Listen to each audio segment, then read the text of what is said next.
আসসালামু আলাইকুম আপুরা ভাইয়ারা, দেখেন আজকে কি কি করতে গোছাইতে আছি। মুরগি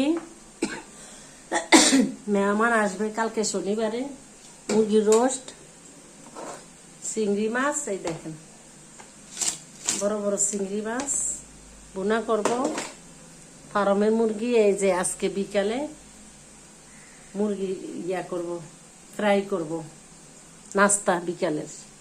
আর এই যে গরুর গোশত দেখেন, এই গরুর গোশত রান্না করব, কালকে অনেক মেহমান আসবে। আলহামদুলিল্লাহ, আল্লাহ সবসময় মেহমান রাখছে, আল্লাহর নেয়ামত শুকরিয়া, আল্লাহর দরবারে আল্লাহ আমার কাছে শুকরিয়া। 12 মাস মেহমান ইনশাল্লাহ কম বেশি। এখন আপুরা ভাইয়ারা বলছি একটা কথা, আমার আব্বাই যখন আমরা ভাই বোন ছোট ছিলাম তখন আমার বড় চাচার ঘরে বড় বড় ইলিশ মাছ আমার ভাইয়েরা আনতো। আমার স্বাস্থ্য আমার জেঠাতো ভাই আর কি, আমার জেঠাতো ভাই বড় বড় ইলিশ মাছ আনতো, আনার পরে আমাদেরকে কোনো সময় একটা টুকরোও দেয়নি, আমাদেরকে একটা টুকরো দেয় মানে আব্বাই শুধু বলতো, কানতো আর বলতো, আল্লাহ আমার ছেলেবেলেরে কবে আল্লাহ আপনি বড় করিয়া দিবেন, কবে আমার ছেলেবেলে কামাই করতে পারবে, আমি মাছ খাবো, ইলিশ মাছ। আল্লাহর কি হুকুম, আমার ভাইয়েরা বড় হইলো, আমার ভাইয়েরা কত মাছ আমার বাপেরে জানিয়ে খাওয়াইছে ইলিশ মাছ, আমাদেরকে ইলিশ মাছ কত বড় বড়, এক ইলিশ মাছ আপুরা 3 কেজি 4 কেজি হবে। ওরে বাস মজা ইলিশ মাছ। এখন ওই কথাগুলা মনে পড়ে, বুঝছেন। আমার জ্যাঠাতো ভাইয়া রাহেরাও ভালো আছে আলহামদুলিল্লাহ, আল্লাহ আমার ঘরে আরো ভালো রাখছে, বুঝছেন। এই যে দেখেন মুরগি কাটা শেষ, এখন কাটবো আমি গরুর গোস্তটা, যে আর একটুখানি আছে। তাই বলি সবার দিন তো আর একরকম যায় না।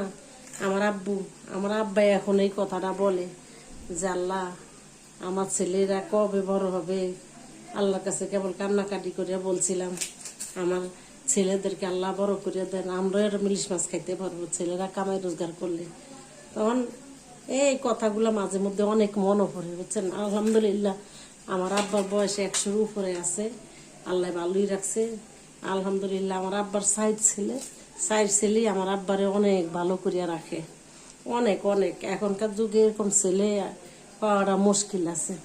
আমার আব্বার পিছিয়ে আলাদাই 8-10 হাজার টাকা খরচ হয়, আব্বার শ্বাসকষ্ট তো অসুস্থ, আব্বার পিছিয়ে অনেক টাকা খরচ হয়। আলহামদুলিল্লাহ ভাইয়েরা দেয় আমার আব্বারে অনেক যত্ন করে আদর করিয়া রাখে আমার ভাইয়েরা, ভাইয়ের বউরা, আল্লাহ নেয়ামত, বুঝছেন। আমার বাপের মতন আমাদের এলাকায় আমার বাপের মতন এমন সুখী ব্যক্তি আর নাই, সহজে পাওয়া যায় না।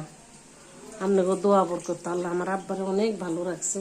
যাই হোক, এখন এগুলা কাটবো, অনেক অনেক কাজ। আপুরা ভাইয়ারা দেখেন, থাকে না কারেন্ট, থাকে না গ্যাস, আমাদের অনেক কষ্ট আপুরা ভাইয়ারা, বুঝছেন। আল্লাহ গো উডি গো।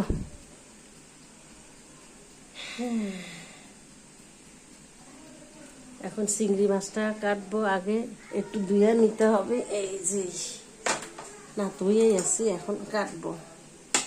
আপনারা দোয়া করবেন আলহামদুলিল্লাহ, মান সম্মান মতন আমার মেহমান যেন আমি বিদায় করতে পারি সুন্দর করিয়া। আপনারা একটু দোয়া করবেন। মেহমান আসলে কখনো আপনারা রাগ হবেন না, মেহমান দেখলে খুশি হবেন। আল্লাহ নেয়ামত, মেহমান হচ্ছে নেয়ামত, আল্লাহর নেয়ামত, বুঝছেন। মেহমানের উচিলায় আপনিও ভালো মন্দ খাইতে পারবেন। দেখেন ঘরে এক ফুটা চাল থাকে না, 1 পট চাল থাকে না। যখন মেহমান আসে দেখেন আল্লাহ কোত্থেকে যে মিলাইয়া দেয় ভালো মন্দ।